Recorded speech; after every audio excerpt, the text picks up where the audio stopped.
This is Research Like a Pro, episode 311, Giving Credit to AI Tools in Genealogy Writing. Welcome to Research Like a Pro, a genealogy podcast about taking your research to the next level, hosted by Nicole Dyer and Diana Elder, accredited genealogist professional. Diana and Nicole are the mother-daughter team at FamilyLocket.com and the authors of Research Like a Pro, a genealogist guide. With Robin Worthland, they also co-authored the companion volume, Research Like a Pro with DNA. Join Diana and Nicole as they discuss how to stay organized, make progress in their research, and solve difficult cases. Let's go! Today's episode is sponsored by newspapers.com. Hi, everyone. Welcome to Research Like a Pro. Hi, Mom. Hi, Nicole. How are you doing? I'm excellent. I'm just really enjoying our discussion on AI tools. This has been so fun. Oh, I agree. I'm loving it too. So fun. I'm excited to continue. But first, let me just tell you, I've been reading the latest National Genealogical Society Quarterly. Ooh. This one is volume 112, number 1 for March 2024. So I was really excited when I saw it because it has a new DNA article titled DNA Merges Families of Stephen Stilwell of Dutchess County, New York, Cornwall, Upper Canada, and I don't know how to say this, Coshocton County, Ohio. I've never come across that one before. Yeah, that's a lot of families all over. Yeah, so it's really fun. I'm not all the way through it, but basically there is a man who left children with 5 different women. And, Oh my. and it is through DNA that they are providing the final proof in situations like that. So it's really fun to look through it. And I'm reading all the documentary part first, which that's what the article leads with. And then it has the DNA.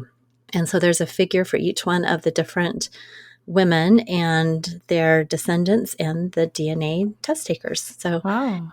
It's really fun to read other people's writing about DNA so that we can learn ourselves and just see how they put things together. Yes, that's how I learned how to do my DNA writing, was just reading a lot of it. Mm-hmm. So this one has Y DNA evidence, and it has autosomal DNA evidence, and it has some triangulation on chromosomes. Oh, good. So it's really got a lot of DNA information. So this one is set up with all the documentary first and then all the DNA. So I always think it's fun to see how different projects warrant different ways of organizing DNA and documentary evidence. Yeah, sometimes the DNA is the first thing that starts off with DNA, and that guides the documentary research. And then other times it's woven all throughout. And then quite often is the method you just described, where it starts with documentary and then presents a hypothesis that it tries to then confirm with DNA evidence. Right.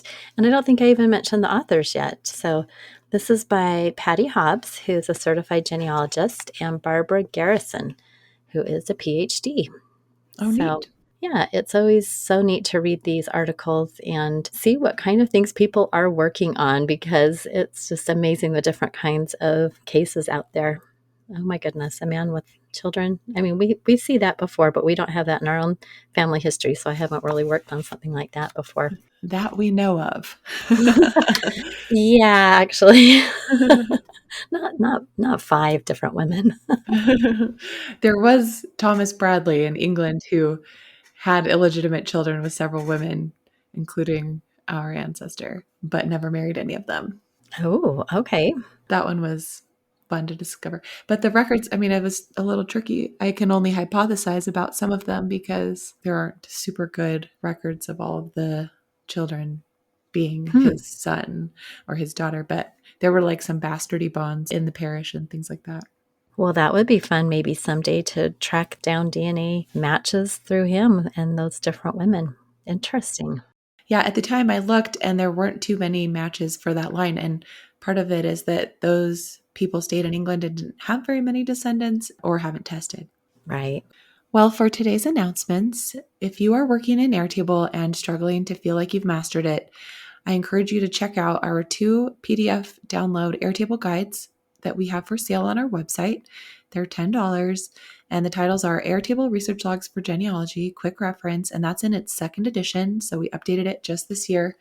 The other guide is specifically focused on tracking DNA matches with Airtable, and that's also a quick reference. So they're short, they're concise, they're just only 4 pages so that you don't get bogged down, but they provide a whole bunch of helpful tips.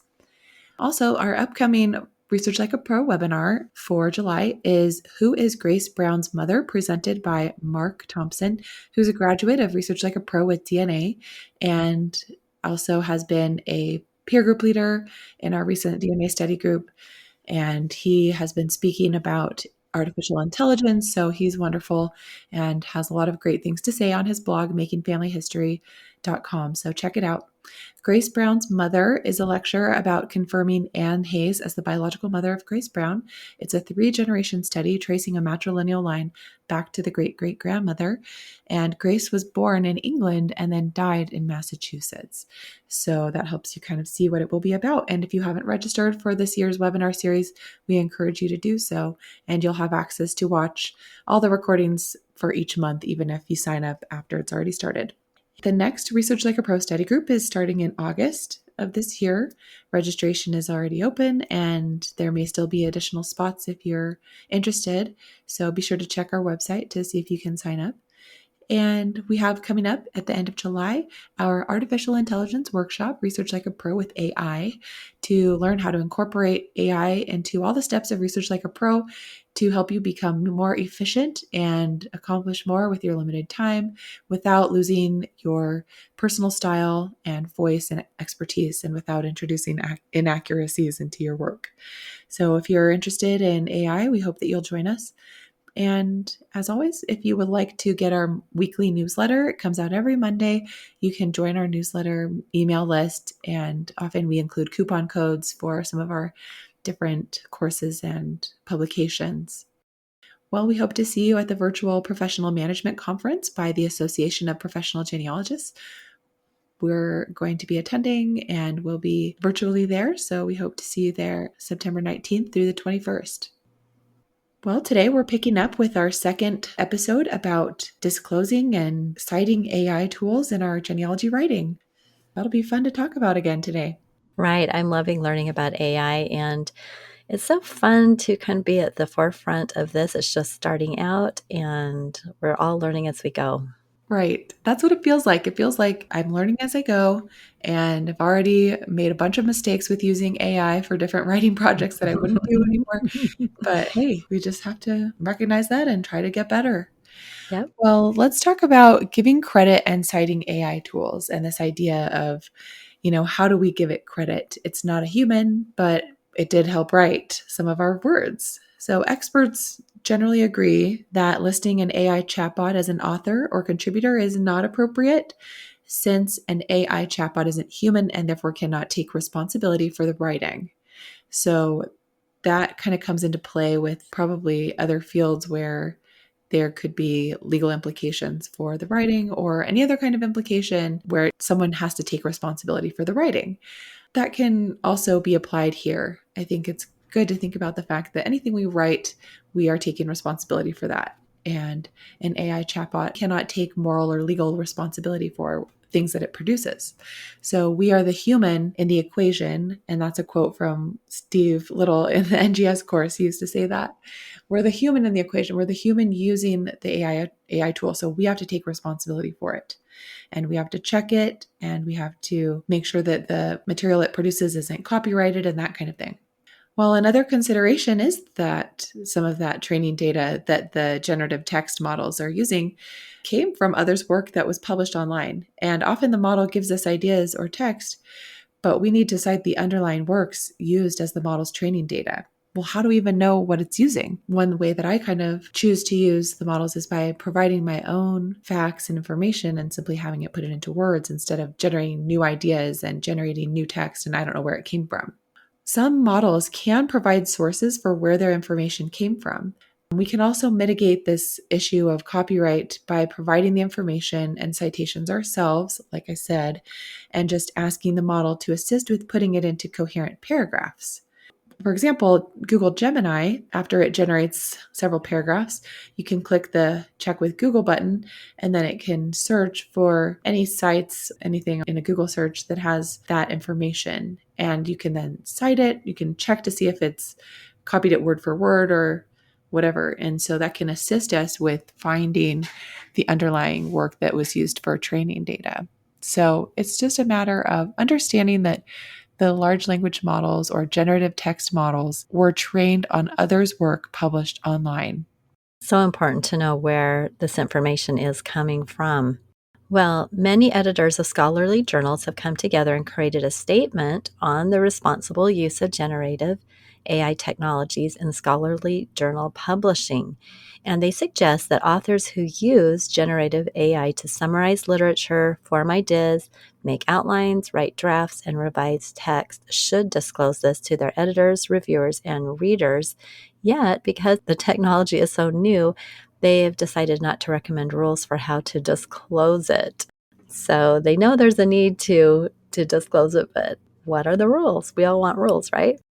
Yeah, it would be so great to just say, okay, you just list it in the introduction paragraph, or you have to list it as a contributor. But they've all decided that they don't want AI chatbots to be listed as an author or contributor. So there has to be a different way now.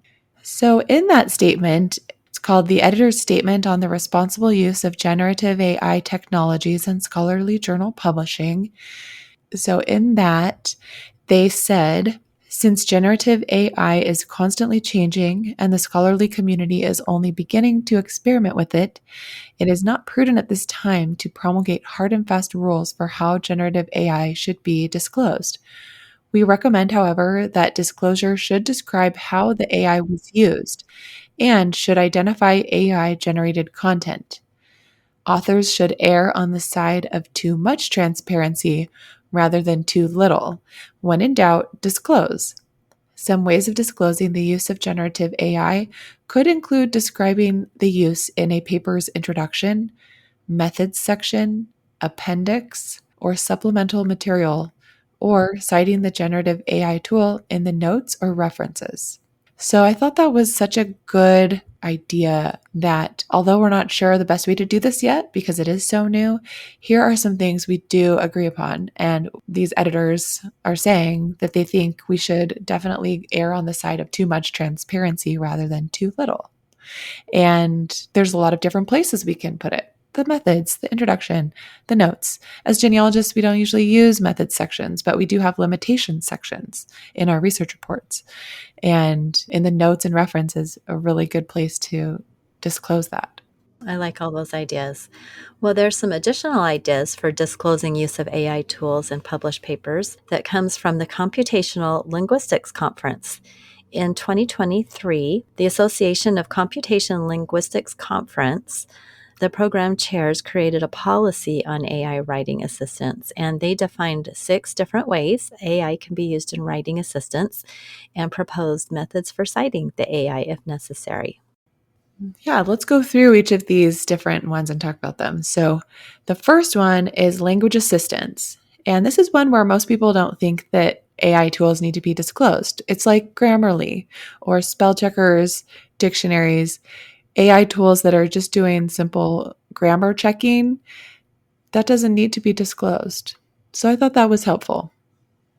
Yes, and these are tools we've been using for years. I Right. mean, I remember how excited we all were when spell checkers came out and the online dictionaries. I mean, there's just so many tools we've been using that we probably haven't really even thought of them as AI. I know I love my Grammarly, helping me catch all those little mistakes that I make in writing. Right. And so let's say we write something and we upload it to Claude and we say, list any grammar problems that need to be fixed. Then it would give us a list of things we might want to fix for our grammar or spelling, and then we could fix that. And that wouldn't need to be disclosed. Okay, the next one is short form input assistance. So, what this really means is predictive text tools. So, if you've ever been writing an email in Gmail or using the Smart Compose in Google Docs, where you're writing something and then it can predict what you're going to say next, because so many people write that thing next, or just because of the way that large language models work, they work by predicting the next token or the next string of text. And so it's really good at that type of thing. Using this kind of short form input assistance does not need to be disclosed, according to this Association of Computational Linguistics conference. I think that's another one that we use all the time, even in our texting. It's just amazing how it just helps us write our emails and text so quickly. Right. Well, the next one is a literature search. And I think this is more common in other research fields, but we still do it in genealogy where we'll look up and see what articles and what abstracts are out there on our topic. But it says that the use of generative text models to help identify articles and literature to review is like using a search engine. If we're using those models to help us do that, we should definitely read the suggested literature and still cite them appropriately. And we need to disclose that we have used the model to help us with that. It's kind of like it's doing research for you. So, for their specific conference, they suggest that you need to disclose that you've used it. That's really interesting. And so, these are just interesting ideas that we might consider incorporating into genealogy. Well, let's do our next one. These categories are starting at the ones that aren't generating a lot of text for us, but are kind of just more assisting us and moving up higher into more uses of AI to generate text. So, this next category is low novelty text, use of generative text models to produce descriptions of widely known concepts. Well, if we use it for that, then we should consider checking the work of the model. And if the model copies verbatim from an existing article, we need to acknowledge it with the citation. And use of the model for this should be disclosed. So we're now, the first two, grammar and language assistance and short form assistance, didn't need to be disclosed. But starting with the literature search and the low novelty text, now we're into the level of we should always disclose it for this. So if I were to ask it to write me a definition of autosomal DNA, and it would go out and get, an expert's writing, perhaps on a blog post, and then rewrite that for me, then I would want to disclose both the original Right. author and the AI that rewrote it for me. Right. Interesting. Okay. Yeah, and that kind of puts the onus on us to find out where did this come from? And it usually, in my experience, it's taking multiple articles and definitions and kind of putting them all together. So one thing you can do is you can cite the prompt that you gave it. And then I really like the idea of using Google Gemini to search and see if there's any of that exact wording in the response it gave you in any articles that are online. And you can kind of see and compare. Yeah. Okay, well, the next category with even more AI involvement is novel ideas. If the generative text model produces text that gives the author new ideas, that should be acknowledged. Authors may also want to check for publications that contain those new ideas in order to cite them. Use of the model should be disclosed. So I thought this was interesting because in other research fields, they're often coming up with like new ideas and new ways of doing things, which I don't know that that really applies in genealogy because we're just looking for like historical facts and trying to write about them. So it's not as much as like, oh, she stole my idea, as much as like wanting to cite others' words that we've used, which goes back to the low novelty text category. Right, right. Yeah, I don't think we're making up things about our ancestors or records or anything. I got a new idea here. Oh, that's funny. Well, the next category is new ideas plus new text. So, this is the use of generative text models to contribute ideas and write about them. And this requires fact checking and finding and adding citations. And the Association of Computational Linguistics discourages this use for their conference papers.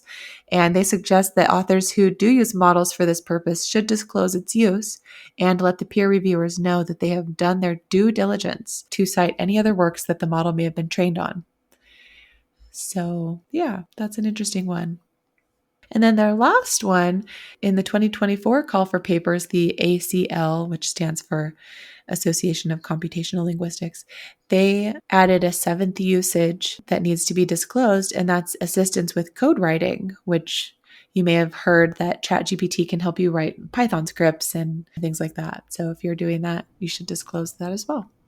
Well, thank you for taking us through all of those different ideas. Certainly gives us some food for thought, doesn't it?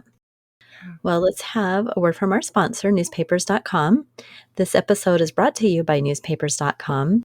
Discover your mom in the paper when you search newspapers.com. Find the stories that made her who she is today by searching the largest online newspaper archive. Newspapers.com makes it easy to find your mom, grandma, and others in the papers. Search more than 945 million pages from major news titles to small town papers. Uncover birth and marriage announcements, obituaries, photos, and much, much more. Explore papers dating back to 1690 or as recent as last month. Newspapers.com is used by millions of people every month for genealogy, historical research, and more. Find something you like? With newspapers.com, it's a snap to save and share articles with family and friends, or attach them directly to your ancestry tree. Use promo code FamilyLocket for a 20% discount on your subscription. That's code FamilyLocket and celebrate the stories of a lifetime with newspapers.com. Well, I just have to say how much I do love newspapers.com, and I've been using it so much lately. The feature to create a clipping is so wonderful. I love that you can save those and you can give them a title. And then I use the online repository assistant tool to automatically generate a citation in my preferred format using the template I set up, so that every time I have a clipping and give it the article like a title, because the article titles aren't always indexed, then my citation can be automatically made. It's so great. That is so great. Well, speaking of citations, what about this idea of creating source citations for AI chatbots? How do we cite them? The Chicago Manual of Style recommends citing content generated by AI by including the model name, the prompt or topic, the company, and date. Others recommend adding the name of the person using the model, since the tool can be customized to the user's preferences, as well as which version was used, since ChatGPT could be either 3.5 or 4, depending on whether or not the user is paying. Some style guides suggest different styles for reference note citations depending on whether or not the prompt was mentioned in the text. And Elizabeth Schoen Mill suggests adding another layer to our citations describing any source we provided to the language model using the citation format for that type of source. Right. Wow. So there's a lot of different elements that we can include here. And I think it is key to use the model number or the version, like if you're using ChatGPT 3.5 or 4, and then your name, you're the user, and it should be in the citation that you're the one prompting the AI tool to create that text. That's something I really hadn't thought about, but I'm thinking about the 5 questions that we always talk about with citations, who created it? Would the who be you as the person? You're the one giving it the prompt? Yeah, I think both. It's you prompting the tool. That's why I think both need to be included. Right, that makes sense. All right. Well, we've talked about lots of different categories and uses of AI and disclosing them. Now that we've decided, okay, we're going to go ahead and disclose that we've used AI, how do we do it? Well, that was a great description of how to make source citations. How can we then include that citation? So let's think about a situation where we're drafting some text and maybe we're using the generative text model to help us get started and pre-write, maybe do some drafting. And the initial paragraph that's generated by the chatbot is usually not exactly what we want, so we'll probably refine it quite a bit.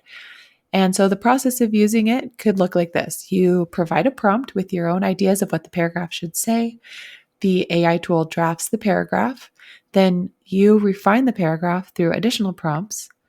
And then it gives you the final paragraph. You copy and paste that into Word, and then you edit the paragraph for final use in a written product by removing any words you don't like, changing a couple things, and that. So, in this example, the generative text model was a tool that you used to help you write low novelty text.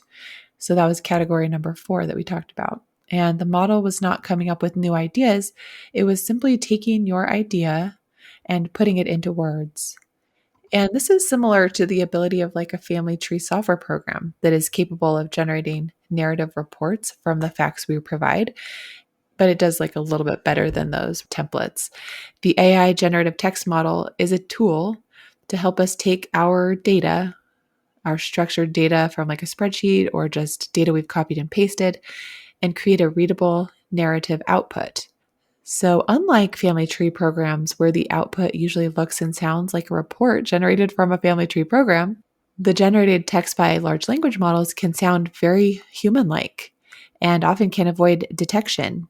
So, because of that, we need to disclose that we've used that tool. And I kind of feel like it's pretty important to do this because I don't really want to live in a world where everything is written by an AI chatbot and I don't even know if what I'm reading is written by that or by a human. I would like to know. You know what I mean? I absolutely agree. And especially as the chatbots get better and better, or people get better with their prompts, if it sounds like a human, I really would like it to know that it's a human. Yeah. So, to follow the suggestions from ACL, this usage of generating low novelty text should be disclosed. And to follow the recommendations from the statement on responsible use of generative AI technologies in scholarly journal publishing, we can go ahead and disclose this use in either the introduction of the work, the appendix, the supplemental material, or the reference notes. And those are all locations that we would use as genealogists. Usually our works will have introductions, often they have appendices and that kind of thing. I like all those ideas, but I'm thinking about when I'm writing a research report for myself, I really like the idea of putting that in the limitations paragraph and disclosing that I use an AI tool to draft text. So this would help me remember that I use that for one thing while I'm reading it, and then it would clue other people in as well that there could be some errors due to some of the text being written by a machine and not by a human. And as the human using the AI tools, it really is my responsibility to fact check the information. So when I first started, I thought it was really fun to have the chatbot generate writing, and sometimes it sounded better than my own. But lately, I've just realized I prefer to write myself, just like this report I've been writing. I just like putting it into my own words. I like having it be the way I think, and I like to do my own writing with my research reports.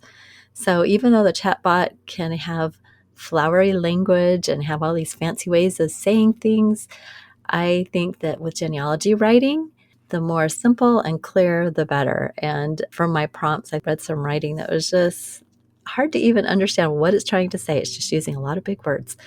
So it's, I obviously need to practice more, but with my genealogy writing, I have decided to pretty much for most of my narrative use my own unique style. Right. But I do like the idea of putting the disclosure in if I am going to use it for some portions of the report.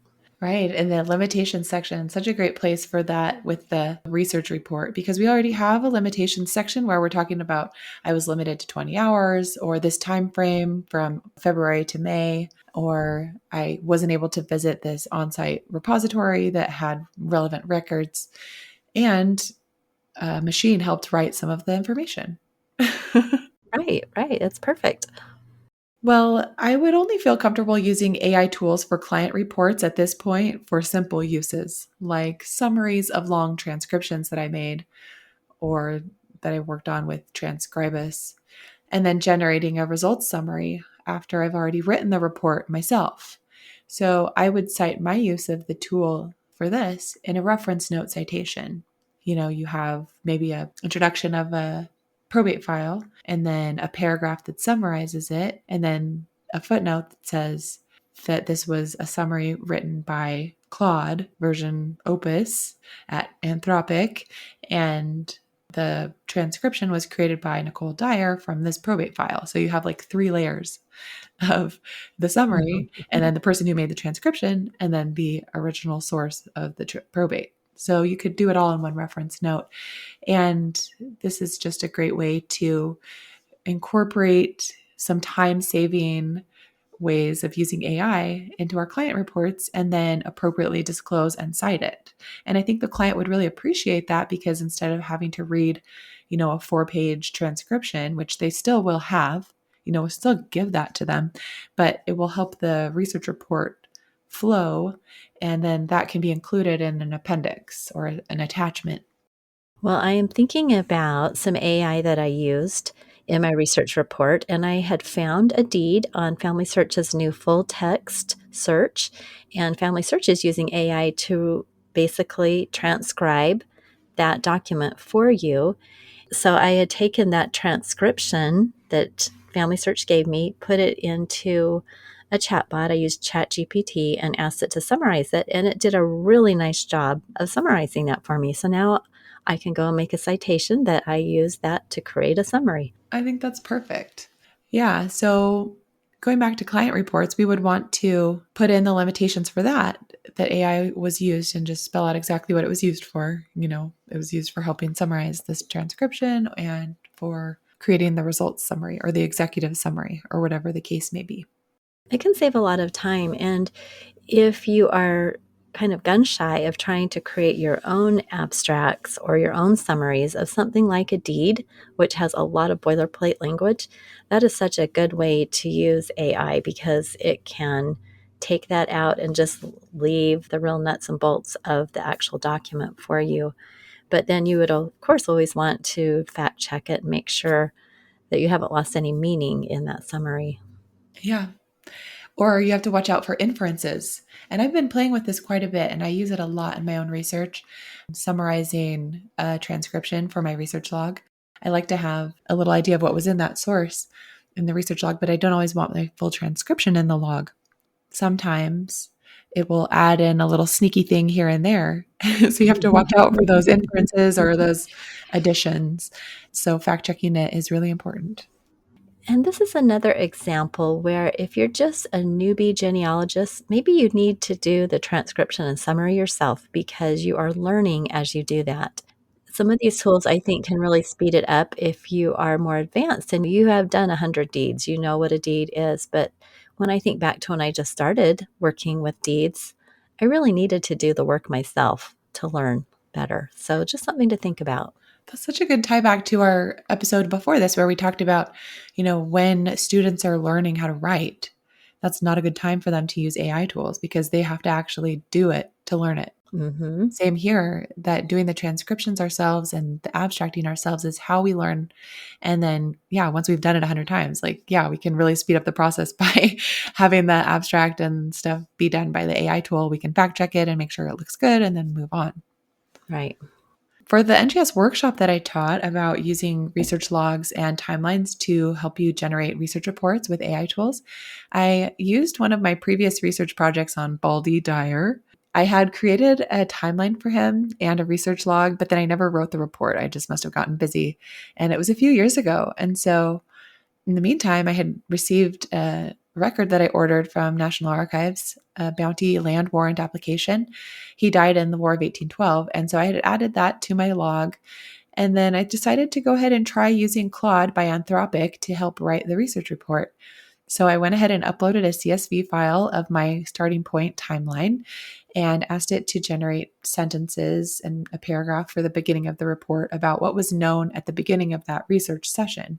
And it did a great job with that. And then I uploaded a CSV file of my research log and guided the chatbot through creating sections of my report, row by row of the log, with footnotes from my citations column. And I asked Claude to use my own transcriptions and comments from the log. And then Claude helped smooth out some of the text and grammar and added topic sentences and things like that. One thing I noticed is that several rows in my research log were for negative results. And so Claude didn't really know what to do with that. And so I had to redo that section, but I guided Claude through creating a bulleted list of the negative searches, which is how I decided would be the best way to present it. And my log actually didn't even have complete source citations for some of these negative searches, where I had just browsed the images in Family Search for different collections, like the wills of Davidson County, Tennessee, and that kind of thing. And so I just put the collection title for that microfilm. And then what I noticed is that when Claude made the paragraph with the footnote citation, it created full, consistent citations following the format of my other ones. It was amazing. It had taken the date where I did the search and added that in and added the word accessed and just put in the root URL like familysearch.org. And so it did a good job. I was very impressed. Wow, that is amazing that it was smart enough to fix your citations up. Yeah, That's so cool. they are. These models are really smart. It's exciting to see what the potential is there. Well, the way that Claude and ChatGPT create footnotes is with a markdown language. And so you'll see like the asterisks and carets and brackets and things for different types of formatting in markdown.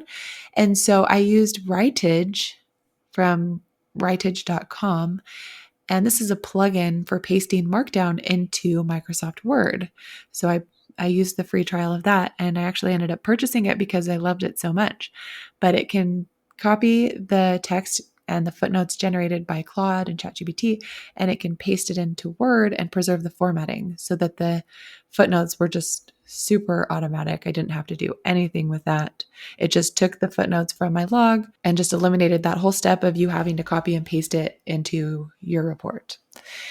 And so after getting all the paragraphs generated, I did one paragraph at a time, row by row from my research log. I then added my objective to the top of the report and saved it all as a PDF. Then I uploaded that PDF to Claude and said, can you help me write a conclusion by summarizing the findings section and list any progress made on the objective to trace Baldy's children forward? And it did a great job with that. And I just kind of tweaked it a little bit. And then usually in our client reports and things, we will add a results summary section or an executive summary at the top of the report to kind of give an idea of what was found. So I asked Claude to read the PDF and make a bulleted list with action verbs about what was found in the findings section. So that was also very quick and super helpful. And then my report was done. And I haven't finished fact checking every sentence in the report, but it was really helpful to see how keeping a detailed research log with complete citations can then be used to generate a report with an AI tool. And in the limitations section of the report, I did mention that I used Claude to write the report so that since this report was for myself, then I can remember that I did that. That's great. And I'm just looking at your report. So for our listeners, if you go to the blog post, there is a link there to Nicole's report that she did with AI generative text. So my question is, how did you do your future research suggestions? Well, in my research log, I have a column for to do next. And so I just tried to put the ideas of what to do next in the research log. So I kind of updated the research log a little bit when I was getting it ready to put into AI, and I added a couple steps in the log for each thing. And Ah, then when it generated the paragraph, so my instructions and my prompt to Claude was to start with the header, then do a block quote, and then like a summary of that, and then list fan club members, and then list ideas for future research. So each section has any of those ideas for future research. And then when I uploaded the PDF to Claude at the end, I said, make a list of future research suggestions by finding all of the future research suggestions that I put into the findings section, and then, make a bulleted list at the end. that's great. I can tell you had too much fun creating this. This is awesome. Yeah, it was pretty fun. That's so fun. Well, let's talk a little bit about various ways to disclose the use of AI tools.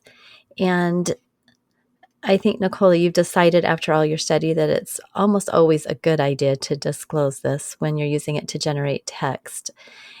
For many uses, you can just do a note at the end of the article that you used ChatGPT to help draft some of the text. But here's some other ideas. If you are doing video and podcast descriptions, you could do an acknowledgement at the end of the summary.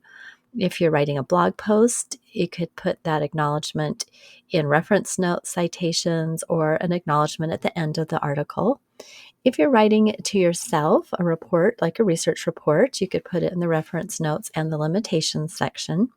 If you are using this for a client report, reference notes for summaries of long transcriptions, a reference note for generating a bulleted list of results, or reference notes for explanations. So lots of different places you could put it in a client report. And the limitations section, I should update that. And the limitation section. And then in a syllabus, you could put a reference note and a note in the footnote section of the first page. If you are writing a journal article to be published, you would have those in your reference notes and a note in the footnotes section of the first page if the journal allows AI writing assistance. So something to think about before you start writing and using AI. Right. Yeah. Well, hopefully this discussion gave everyone some ideas for when we need to disclose the use of AI and how to cite it. And I really found those 6 categories of AI use in writing assistance from the Association of Computational Linguistics conference to be especially helpful in determining when to disclose and just thinking about the different levels of usage. And sometimes we're using it just for grammar checking, and other times it could be generating new ideas and new text. So it's really important to consider what type of usage we're doing and then treat it differently. So let us know how you're using AI. We'd love to hear from you as we all navigate this world of AI tools and genealogy writing together. Absolutely. And I love how at the very end of the blog post you wrote AI tools were not used to generate text for this blog post. Oh, that's funny. I wonder if we'll get to a place in the world where we actually have to state that I wrote this myself, that we're all so used to, Yeah, to using AI. right?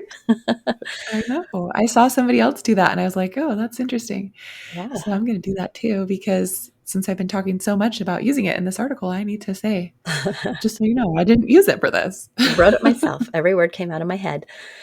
Well, thank you so much for writing the article and doing the research and just giving us so much food for thought. I am excited to move forward and learn better and better how to use AI to speed up my research and my writing, but also to keep my unique voice there.